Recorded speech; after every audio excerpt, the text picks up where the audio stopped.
In a couple of videos I did about this car, the Nio Firefly, which you'll see the entire car here, the details, the specs, with a full walk around. In my videos, I said it was too expensive. I said $20,600 for this car was just too much. It was 30 to 60% more expensive than some of its rivals. Nio has responded to that. They have reduced the price significantly. And now I think it's actually pretty good. Hello, my friends. Welcome to the channel. I'm Sam Evans. You're watching the Electric Viking. Great to have you with us. First of all, what are the details of this car? Mark's going to show the car to you. He's in China, and Mark's going to go around the car, look at all the details. He knows a lot of information. But before that, it's worth mentioning, like I said, it was $20,600. This is a car going to be sold all around the world. This is Nio's first global car. They're going to sell this in Europe, I've heard Australia, it's coming there. I've heard other countries, including Thailand, Southeast Asia, Indonesia, many places around the world. Apparently, they're going to sell it in more than 30 countries. So it's worth actually finding out what it's all about. Price is now starting at $16,770. But you can battery swap. So you can potentially get it at a different price. A little bit of confusion here because of the price changes from Nio. Battery swapping, it will be compatible with, but it's only compatible with Nio's next generation, 5th generation battery swapping station. So you can't battery swap this car with any of Nio's existing battery swapping stations. You have to wait for their 5th generation swapping stations, which we don't know when those are coming. So if you choose to actually buy the car without a battery, I believe you can get it cheaper, and then you actually rent the battery. What else do we know about the car? Well, the Firefly comes standard with 105 kilowatt, that's 141 horsepower, and that allows it to accelerate from 0 to 100 in 8.2 seconds. Top speed is 150 kilometers an hour. It's exactly 4 meters long, so it's a bit smaller, about 5% smaller overall than a BYD Dolphin, but it does have some decent space inside. Because it's rear-wheel drive, it's got a motor at the back of the car. It means at the front of the car, there's heaps of space. It's a big frunk. It's a 95-litre front trunk. So lots of space in the front. It comes with 27 pretty smart designed storage spaces in the cabin, one under the front seat if you get the base model. The base model comes without a powered front seat for the passenger, but that model also gets the space under the front seat. The rear trunk has a volume of 335 litres, about the same size as a Toyota Corolla. Okay, what else do we know about it? Well, the global version will have 7 airbags. The Chinese version has 9 airbags. It has 5-link independent rear suspension at the rear, and it apparently also has some pretty good ride and handling characteristics from the reviews that I've seen. It has a small 4.7 meter turning radius, and that turning radius is quite small because of the fact that it's rear-wheel drive. It allows more space for the front wheels to turn sharper.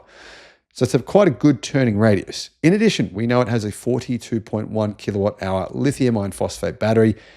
Energy in China, the energy efficiency is claimed at 10.9 kilowatt hours per 100, meaning it's one of the per 100 kilometers or 62 miles, meaning it would be one of the most efficient electric cars ever made.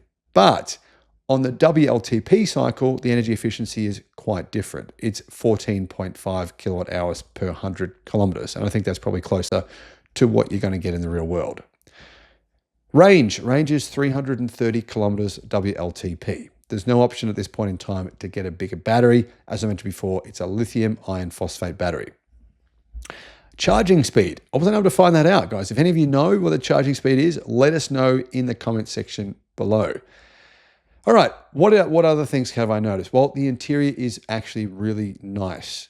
It's I think a fair bit nicer than some other rivals, which are cheaper, but you pay a bit more and you get a really nice quality interior. It also has a built-in fragrance system, a very good quality touchscreen that is 2.5K. It's 13 inches in size, a fully customizable UI, so you can customize the way your actual big media screen looks, how it works. And it has some pretty quirky colors. I actually quite like the look of it. I think it's kind of grown on me. I think it's weird and funky, but in a good way. Hello everybody, Mark here once again from China. Today I'm in Suzhou to introduce to you a very interesting car from the startup electric car company Nio. This is their second sub-brand, it's called Firefly, and this is the car. It's definitely made for Europe. Let me turn around the camera and show you exactly why. Alrighty, so yes, this is the Nio Firefly. There's a lot of interest in this car, and it has to be said, it is very distinctive in terms of its design. Most notably from the front, where you get that kind of trypophobia style triple headlamp design. Not my personal favorite at the front, but some people will like it. Overall though, very compact car, very cool styling, especially at the back, where you get the triple lights once again, the trio lights. And I do have to say, I do like the back end of that. There's another one on the right side there. So this is the Nio Firefly. It'll just be called Firefly, and not sure if they're going to have an additional model in the range at some point in the future, but they don't necessarily need one. This is probably their most important car of possibly their entire life, because this one needs to be a big success. Whether it will be a success in China is a question. Not many people buy premium small cars in China, but in Europe, this car is exactly the kind of car that you're going to be looking for. Let me tell you about some useful features about this. First off, in the bonnet here, and I'm going to show you this, by the way. Let's come around the side, pop open the door, and then pop open the frunk, because this is really interesting, right? Look at this. In here, you get a 92 litre frunk.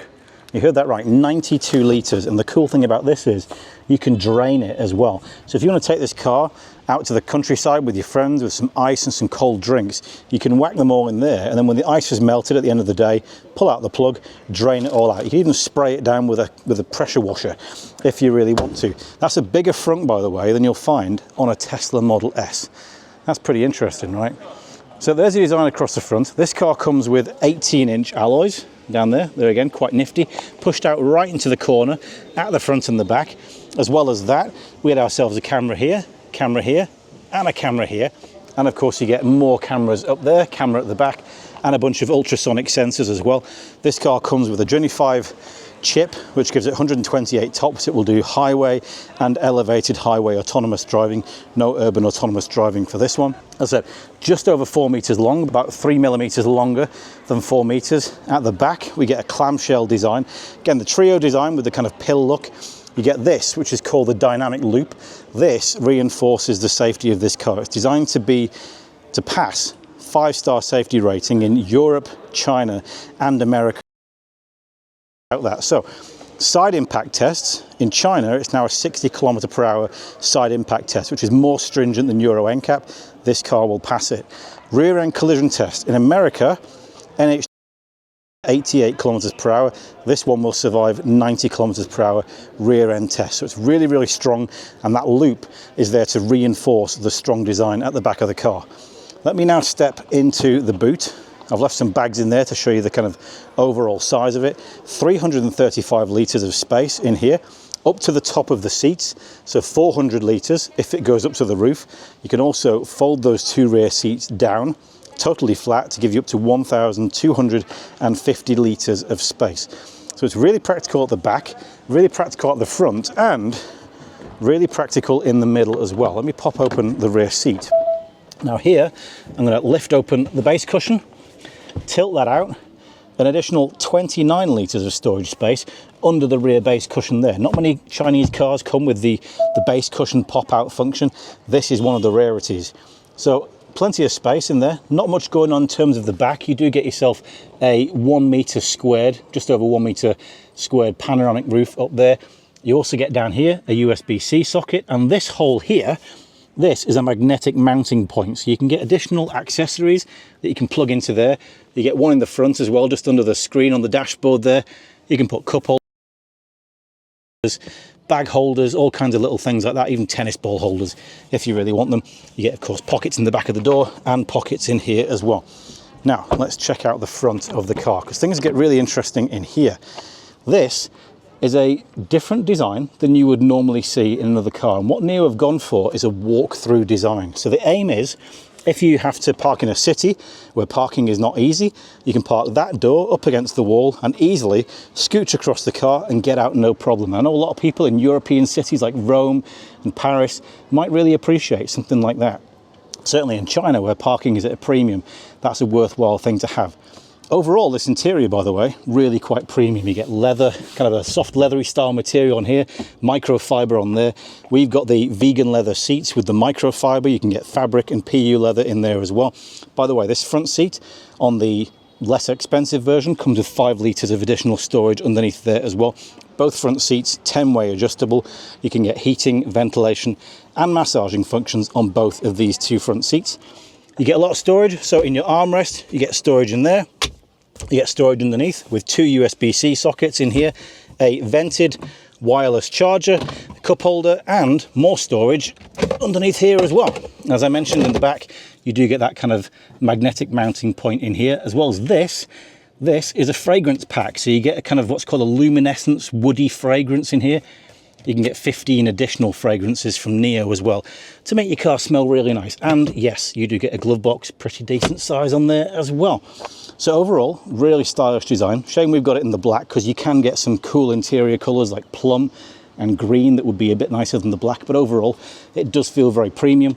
In terms of screens, you get a 6-inch screen here behind the steering wheel. That's kind of really kind of basic. It's mounted on the steering wheel, so it will always be visible no matter where you put the steering wheel, up or down.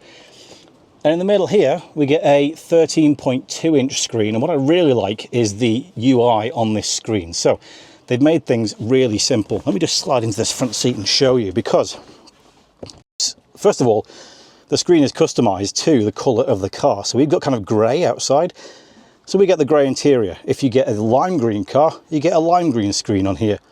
And what they've done is they've made it so you can get to anything in the system in just 2 clicks. So instead of going to your volume control, you can move 2 fingers up here and change your volume control. To change your fan temperature, you can do that. And to change your fan speed, you can do that. So again, really nice, simple stuff. It looks very kind of cartoonish and easy. You can click into your maps there. You've got easy access to your maps. You've got other additional functions in here. You also get parking functionality, auto parking, and you get Lumo. So Lumo is like the Firefly version of Nomi. You can speak to the car. She's got ChatGPT-like abilities. So you can have a full conversation with her about all kinds of stuff, and she'll give you the answer to it. So again, really cool UI in here. We've also got 14 speakers, 7.1 surround sound, Dolby Atmos. You can see some of them across the front there. We've got a bunch in the back as well. Really good sound system. I tried it on the way here. I was listening to Michael Jackson, and it was a really good sound system. Very impressed with that. You also get your driver monitoring systems, by the way. They're built into this little screen here as well. And you also get yourself a pill-shaped rear view mirror, which if you click on the system here, you can also get one on your screen from the rear mounted camera. So again, very funky, very cool functional interior. Now this car, I believe, comes with a rear motor, so 105 kilowatts on the rear axle, 200 Newton meters of torque. It also comes with, I believe it's a 42 kilowatt hour battery, LFP chemistry on that. Now, what I'll show you first is the pill-shaped charging port. So you can get 100 kilowatt DC fast charging, or 7 kilowatt or 11 kilowatt AC slow charging. But that's not the point, because this car, like all the Nios, is battery swappable. So on the Generation 5 Nio battery swap stations, you'll be able to switch your battery out on this one. Now, most of those, if not all of them, the ones that we have at the moment, are here in China. European charging plans are yet to be announced, but stay tuned, because I'm sure they'll be communicating those at some point. In terms of prices, we don't know those just yet. I think we got some hint about them at Nio Day, but we haven't got the full update in terms of the prices. But overall, this is a really funky little car. As I said, I do like the styling from the back, more so than the front. But I like it. You can get it in a kind of a lime colour, you can get it in a lavender colour, so really sort of fresh, modern colours. Pop-out door handles on the side.